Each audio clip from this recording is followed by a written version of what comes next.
Hey there, it's David Weaver with Franchise Your Freedom. What I want to share with you today is life planning. Now, life planning for me is so much more than, say, goal setting, right? Goal setting is something that I believe all successful business owners and or executives do, people that are successful in general. I find it interesting that only 3% of all Americans even have written goals. And of that 3%, only 1% ever go back and revisit their goals that they did write down to see if they are making progress towards their goals. I've been a goal setter, written goal setter for over 20 years. And coming out of the Great Recession, kind of in that 2009, 2010 timeframe, I really got rocked off my center. And a friend of mine shared with me this idea of vision boarding. And so creating a vision board is basically taking your big, crazy goals, your dream big goals, and depicting them in pictures. And for me, that was one step further away from written goals, because my written goals primarily were career, business centric, financial goals, those kinds of things.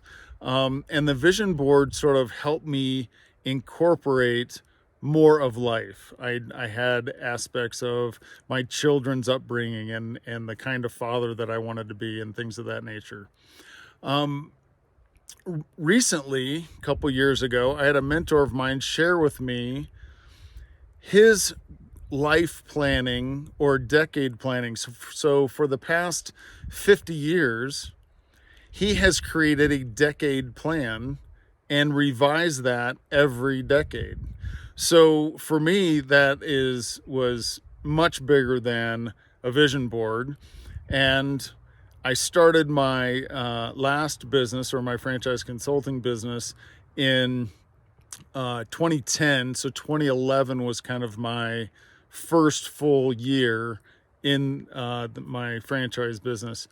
And so 2021 is sort of my anniversary year. So a decade plan is way more encompassing and forces you to go much, much greater outside your comfort zone. And for me, my decade plan has compartments to it. So obviously there are company goals, business goals within that, financial goals, retirement goals, etc. But also family is a compartment in that. Personal growth goals, which have nothing to do with financial at all, are part of that. And so the question that I want to propose to you today is, do you have a life plan? Have you ever thought outside of written goals? If you don't have a life plan, or maybe writing down goals is a good place to start. Is owning a business always been part of your life plan, but you just didn't really have a plan? If it is, I'd love to talk to you, because that's what I do well. If it's not, that's fine. But establishing written goals and expanding those into a life plan is incredibly powerful. And I encourage you to put some thought into that and create a life plan for yourself. If you have felt this message was helpful, please like and subscribe. If you'd like to reach out to me about incorporating a business into that life plan, I'd love to help you, and you can find my contact information below.